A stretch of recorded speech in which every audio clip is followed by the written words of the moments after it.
la France Insoumise plus la CGT qui font une manifestation ensemble, c'est leur choix, moi je le respecte. Parfaitement. Ils ont un objectif politique commun maintenant, c'est affiché. C'est un tournant.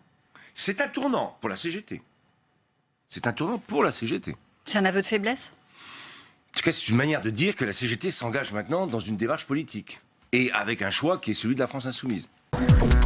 Vous avez remarqué que pour la journée du samedi 26 mai, ce qui se passe est historique. C'est que vous avez pour la première fois les organisations associatives, syndicales et politiques qui convergent pour appeler ensemble... Pas les organisations syndicales, non. La CGT, il n'y a oui, pas la CFDT, Solidaire, plusieurs organisations syndicales. Si vous voulez, il y a un décloisonnement qui est en cours entre le mouvement syndical et le mouvement politique. Et d'ailleurs, ça ne suffira pas, mais c'est, disons, un socle qui permet d'appeler un maximum à venir.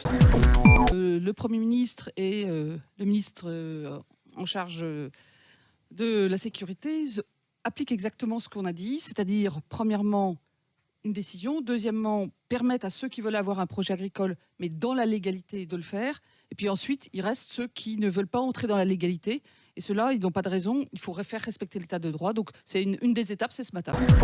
Celles et ceux qui vont devoir partir, et pardon, mais qui auraient dû partir d'eux-mêmes depuis maintenant belle lurette, sont des personnes qui n'ont rien à voir avec les projets agricoles, qui refusent le retour dans la légalité, qui parfois d'ailleurs sont connectés 80 à peu près, aux anarchistes et qui sont des personnalités qui n'ont rien à voir avec le devenir de la ZAD. Ils font de la politique de manière très violente. Ce sont des personnes dangereuses. Ce sont des personnes qui peuvent être dangereuses, exactement.